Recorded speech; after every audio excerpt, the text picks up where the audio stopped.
So I've been thinking a lot about mistakes lately. I'll have you. Yes, that's always your response. I know. It's always your introduction. As if you don't quite believe me. I don't. Have you ever made a mistake? No. Just can't stop catching dubs? Just everywhere I turn, it's like, oh, found a $100 bill. Oh, look at that. I got a new job opportunity. Wasn't even looking for one. I genuinely found $20 on the street the other really? day. I thought that was pretty great, yeah. Weirdly, just barely sticking out of this lady's purse. And it was like, whoa, what a coincidence. I just snapped it. So this is a problem then, because I'm not actually sure if you're qualified for this video topic. What's the bar? I would define a mistake as an action that probably should not have been taken due to its ensuing consequences. Okay, and what's the barrier here between an actual mistake and my mind spiraling because I might have said something that someone might have taken wrong and I feel like my whole existence was a mistake? Like, where's the line? There is no line. I make a lot of mistakes. I agree with you. You agree I've made a lot of mistakes? I agree with the general feeling of that, because I would say that my whole life is probably a mistake, with one exception, which was the being born part. That was intentional. That one worked? Okay. Although after seeing what I've become, I would say that my parents maybe should have thought about it a bit more. Sorry, Mom and Dad. Yeah, sorry, Mom and Dad. Your child became an influencer. Wow. The worst nightmare of all parents. Yeah. Have you ever Googled yourself? Oh, yes. Don't tell people to Google me. Or don't Google Murphy Napier. Or do. I'm not your mother. And even if I was your mother cannot stop you Googling Murphy Napier. Just so she knows that. I have indeed Googled myself. What have you found? What have I found? You've immediately assumed that I've found something. That's fascinating. Well, you're right. Yeah. Because I have Googled you. So this is a segment I'd like to call Fun Facts About Murphy Napier that Murphy Napier may or may not have known. Okay. According to this very reputable source called famousbirthdays.com. Oh, we're doing that. Murphy Napier was born on September 16th, 1992, and currently carries 31 units of age. Would that be correct so far? Yes. Murphy Napier's current occupation is an Instagram star. Yeah. Not an Instagram content creator. You are an Instagram star. Yeah, it's true. I'm very active on Instagram and I post the type of content that usually makes a lot of money. It does not involve penises. Sadly, no, yeah. I've got some Murphy Napier stats for you. Oh, we're done talking about me being a star? No. This has to do with you being a star. Okay. And statistically, where in the galaxy of stars you rank. So, Murphy Napier is the 19th most popular Instagram star born on September 16th. You said 19th? That is correct. Can I have the name, phone number, address, and social security number of 1 through 18, please? I can give you 3 of them because you are currently being outranked by the following people. We have Phil Good, Sharp One, and Bad Kid Clay. All right, well, the kid can stay, but I'm coming after the other two. Coming after the other good. Phil Good, age 40, Instagram star. Gone. This is your direct competition. These 3 people are the ladder you need to climb to further stardom. Okay, I'm gonna work real hard. In better news, Murphy Napier is the 16th most popular Instagram star born in Kentucky. Okay, I wasn't born in Kentucky, but okay. Are you saying the internet made a mistake? No, I would never. I must have made the mistake. And probably the best of all, Murphy Napier is the 7th most popular Instagram star with the last name Napier. That one's pretty good. I'll take that one, especially since it's my married name. So I basically just knocked people out of the running for no good reason. What is it called when someone runs for political office not in the area they live in, like carpetbagging or whatever? I'm a carpetbagger. Overall, you are the 99,197th most popular Instagram star just in general. That's the distance between Taylor Swift and you. Well, I just need to get a singing career then, and that should raise me up a little bit higher, right? YouTuber turned singer. That's never happened before. I could really forge a path. Exactly. You could maybe go into rap, because that's definitely never been done before. Yeah. You could make some diss tracks on like the BookTube community. That's a really great idea. My favorite part about your famousbirthdays.com page is that there is a special trivia section. Oh, yay! Murphy Napier, did you know this? about Murphy Napier. Quote, she has posted about the writings of J.R.R. Tolkien. I mean, I guess. That is the entire trivia section on your famous birthdays page. It is accurate. It knows more about me than I do. It reminds me of those, I'm sure you've seen this before, but those like YouTube aggregate sites, the ones that claim that they're tracking how much money YouTubers are making. It's like, they're making between this, and it's like tens of thousands. Yeah, sometimes even more. It's like Social Blade estimates that this creator is earning anywhere between $0 and $10 million. You make $10 million a year? Yes. Liam, that's brave of you to actually come out and say. It is brave. I honestly don't think that the wealthy get enough appreciation in our society. I couldn't agree more. They should have more benefits. I agree. Can we cut taxes? My tax rate is too high. I think that is a mistake by the Australian government and we should lower it. I would say 15 to 30% would be nice. Yeah, Australia's doing it all wrong. US, we've got it right, though. You do have it right. You every president comes in and you just slice those wealth taxes away. It is so good. No mistakes made here. No. United States, certainly not the global capital of mistakes.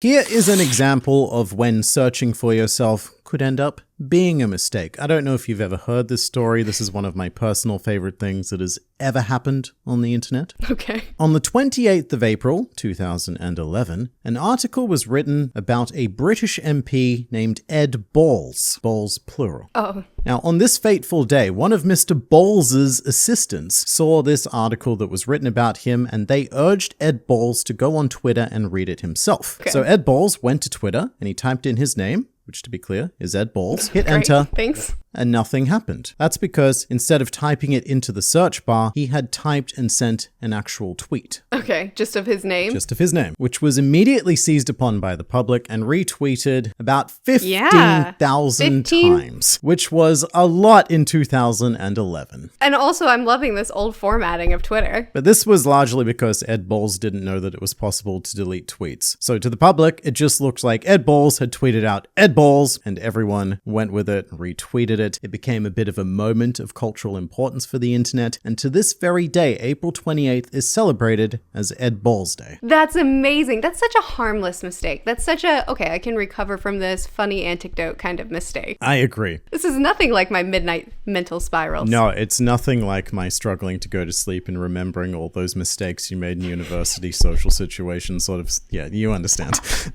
I should also note that Ed Balls is a genuinely fascinating person. After he left office, he became something of a celebrity, and he was even on Strictly Come Dancing, which I think has a different name in America, like Dancing with the Stars or whatever. I've seen it. All the Bachelor stars go there. I don't watch trash TV. What? That's a mistake, Murphy. No, it's not. I have so few good things in life. Let me have this. But after he appeared on the show, he claimed that the show had, quote, affected his sex life. And he has, I love this quote, he has this brilliant quote where he says, "The frequent exercise is impressing my wife Yvette on an intimate level." I wish more people would understand that we don't care about their sex life. They just don't have to bring it up. And then Ed Balls went on to say that unfortunately rehearsals were so tiring that he didn't have the energy left to make good on that impression. It improved his sex life, but he was so tired that he didn't have the energy to have sex. I was trying to say it in a less blunt way. No, but he said it improved his sex life, did it not? I don't know. What did I say? He's lying about something. Either he lied or I misspoke. Or maybe you misheard. There's a mistake somewhere to be had here. It was probably me, and I'll probably be thinking about it at midnight. He claimed that the show had, quote, affected his sex life. Have you ever Ed Ballsed? Yeah. I got it. So I had this really annoying manager, and she was the type that was like, just do better. And I'm like, cool, I'm doing all the things you asked me to do. What else would you like me to do? She's like, I don't know, just do better. And so it was a rush morning. We had a bunch to do, and she pulled us all aside, and she was like, all right, I need this, this, and this. And I was like, okay, can you expand on some of those things? She's like, no time, get to work. So I pulled out my phone as soon as that ended, and I thought my husband to be like, great way to start the morning. She's so frustrating. You know I sent it to her. That is a proper Ed Ballsing right there. It still haunts me. No, I understand you entirely. At least that wasn't done in public, because I have a similar story to Ed Balls. I've done a very similar tell thing. me. In my early 20s, which was longer ago than I'd like to admit now, I was in a relationship that wasn't going particularly well. You know how it is, right? You know, it was in the stages of ending, but we were both sort of in a bit of denial, so it just kept lingering on. You know how it is. I feel like you're my psychologist now. Oh, yeah. Please vindicate me. Vindicate? Validate? Or validate. That was a mistake. That was a mistake. I'm a good therapist. I just mock you. They sort of just book you once a month. Like, Murphy, want to do another video about this thing that I've been thinking about and can't stop? This trauma that I'm trying to work through, I stay up at night thinking about mistakes. Oh, yeah. I mean, well, to continue with the trauma, so to add on to this sort of failing relationship, at the time I started to be interested in someone else. And as a result, I quite thoroughly had ballsed myself on Facebook. Oh, no. Instead of typing the name of the person I was interested in into the search bar, I typed their name as a Facebook post and hit enter, thinking it was a search. So it's just Liam has posted like this person's name. I deleted it pretty quickly. No! I wanted to hear hours. So it was maybe 5 minutes. I deleted it pretty quickly, but not quickly enough. My girlfriend at the time noticed and she was furious because she knew exactly what was happening. And there was nothing I could say to get out of that. Well, at least it made the breakup easier. Oh yeah, it was not long after that the breakup happened. Yeah. But a bit of a happy ending to that story. The person whose name I typed in went on to become the love of my life and my wife. Ah, happy ending. The story of your manager did intrigue me though, because they don't sound like the best of managers, how shall we say. Wasn't my favorite, no. So there are fun theories that I like to read about society. Ones that state that society is almost deliberately engineered to breed mistakes. Okay. And and I'm one of them. And you are the biggest of all. Murphy Napier, this video is an intervention about the mistake that is you. This is a call out. But when it comes to business, have you ever heard of a concept known as the Peter Principle? No. It's essentially the observation that employees rise to their exact level of incompetence. A more calculated way of saying that people fail upwards. To give it a bit of an example, you, Murphy Napier, let's say you start a job at a company. You can name the company if you'd like. Peter's Crib. Peter's Crib. Okay. You've started a job at Peter's Crib, but you, Murphy Napier, are phenomenal at your position. In fact, you're too good. So what we're going to do is we're going to promote you to a higher position. Congratulations. And not only that, you do so good in this new position as well that a year later, you're getting promoted again. Congratulations. I'm making the cribs now. I'm so proud of me. This is essentially going to keep happening until you are promoted to a position that's too much even for you. Eventually, there's going to be a role where you are no longer competent and you won't receive any more promotions because you're not really doing a great job. Yeah. On the other side, it's also a hassle to demote you or fire you, so you just remain in this role at your exact level of incompetence, and that is the Peter Principle. I love it. I love being the person that disrupts progress. Well, you're not the only one, because I think this is a great way of describing the phenomena that managers and all sorts of upper roles often seem to just suck at their jobs. It's basically Michael Scott. Absolutely correct. Michael Scott was phenomenal at all of his jobs before the one that he was terrible at. Yeah, excellent salesman, continues to be great at making sales and convincing people, but as a manager, human baby. It's an unfortunate indictment of society that we're structured to breed incompetence. Yeah. Yeah, I don't really have anything funny to say there. It's just an observation. Oh, just... Not everything's funny. I just wanted to tell you about how good humans are at being incompetent. Okay, so anyway, next topic. That's exactly how it's happening. Good. I think in terms of history, the Titanic is a pretty commonly cited mistake. Yeah, fair. That was a bumski. That was a bumski? That's how you would describe you that. I mean, you're right. I could cut that. Oh no, this whole thing was a mistake. Yes, turn it off. I agree, but sometimes we just need to live with our mistakes and take them on board and become better people. And plaster them on the internet. I would appreciate it if at the end of this video you were a better person. Ugh, probably can't happen. Oh, then I'm going to plaster your mistakes on the internet and we're going to peer pressure you into being better. Good. That or infinitely worse because of all the vitriol that gets sent your way. One or the other will happen. You want me to be the villain? All right, I'll be your villain. The villain.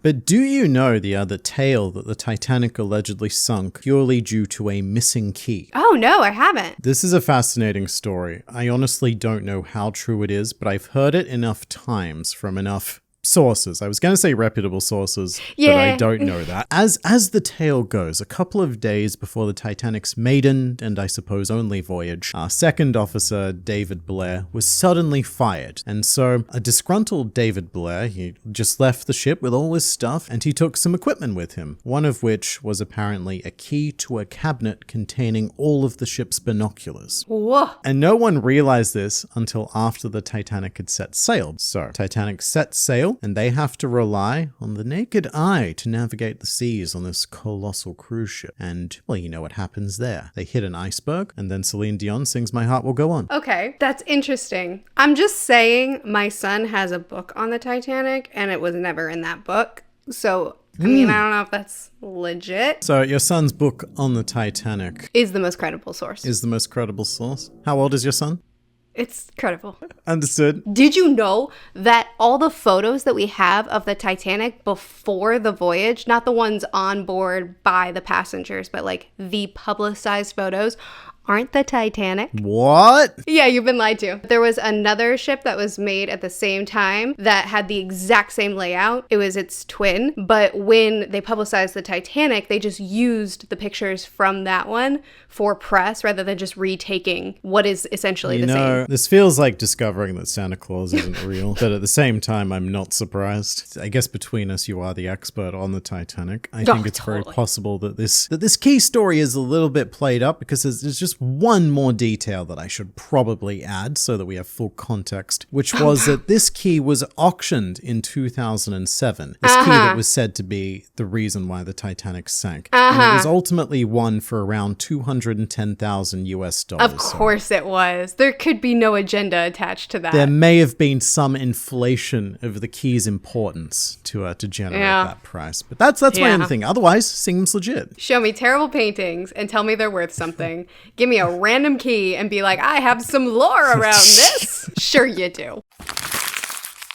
Speaking of defacing cemeteries, I have it on good authority from the very first video we did that you've read all the books. Oh, so right. that means that you've read this particular book I stumbled upon called The Wicked Bible. No. So you lied to me. No. Somehow both of these things are true. All right, fair enough. I won't push the issue. So, the Wicked Bible was printed in 1631, and it is exactly like the regular Bible in every way, with the exception of one word that's missing. One very important word that probably should have been in the Bible that just somehow got left out. Do you want me to guess? Oh yeah, guess. Why not? Guess what the word is. I'll give you 3 guesses. God. No. Tabernacle. No. Israel? No.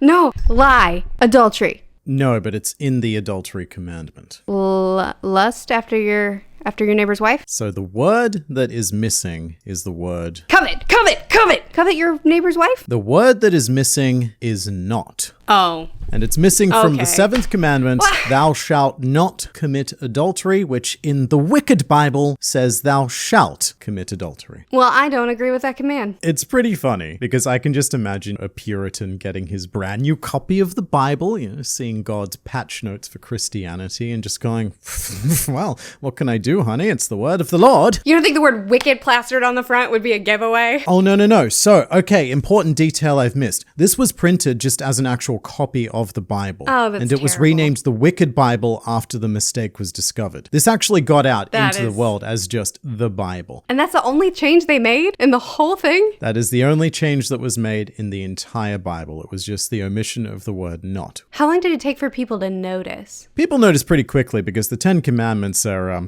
they're an important part. Like any top 10 list on YouTube, they're where the views are going. You get your new copy of the Bible and you're just immediately onto the top 10 list. Okay, cool. Neato. Murphy Napier. Yes. We are going to play a game called Guess the Invention. Oh, good. Okay, yeah, let's do it. So the idea of the game is that you, Murphy Napier, have to guess the invention. Yes. And so the way you're going to do that is I'm going to give you 3 quotes that people have said about the invention, and then it is your job to guess the invention. Yay. Quote number 1. Jeff Bezos called this invention revolutionary. Amazon. You can listen to the other 2 quotes before you guess. Oh, okay, go.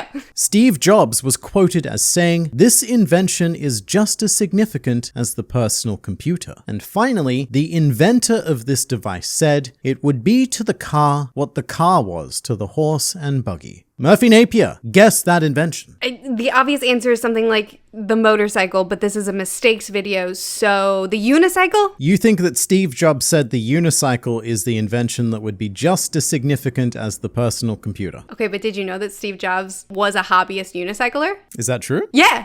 I don't know. All right, so it is not the unicycle, but I will say that you're kind of in the right area. Hoverboard. That has yet to be invented. Unicycle adjacent. It has 2 wheels and a handle. Oh, it's a Segway. It's a Segway. You damn, bing, bing, bing, whatever the noise of congratulations is. It is a Segway. That was my first guess. I'm so happy I got that on my first guess. Yeah, depending on how you edit this. It was your first guess. You did exactly. Yeah, congratulations. So have you ever ridden a Segway? No. Have you? I have not, and I absolutely would not, because they have very well catalogued problems with functionality, such as when your president, George W. Bush, fell off one, and Ellen DeGeneres on her show showing one off also fell off a Segway. I feel like I should have known those 2 factoids, and somehow I don't. It doesn't even stop there, because there is even at least one recorded Segway death. Jimmy Heselden accidentally rode his Segway off a cliff. Oh my goodness! Genuinely tragic, but here's what makes this one of the most insane deaths in human history. Jimmy Heselden was the CEO of Segway. No! What was he doing near a cliff? That's really my first question. I don't know. I think he was just taking it around. Are you going to manufacture another news article? This is 100% truth. The CEO of Segway died riding a Segway. Okay.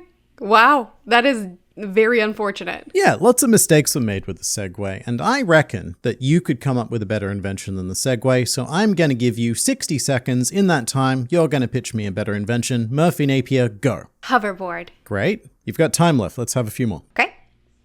A helmet that projects everything you're thinking without your consent. So while you're on the hoverboard, it's just like a whole bunch of thoughts. Sometimes anxiety-inducing, sometimes terribly embarrassing, and that causes the anxiety. So every time you pass an attractive person, immediately it just projects them, nude and bent over or whatever you're thinking. Yep. Great. Give me a third one. We're on fire here. I like this. Oh, you want another? Okay.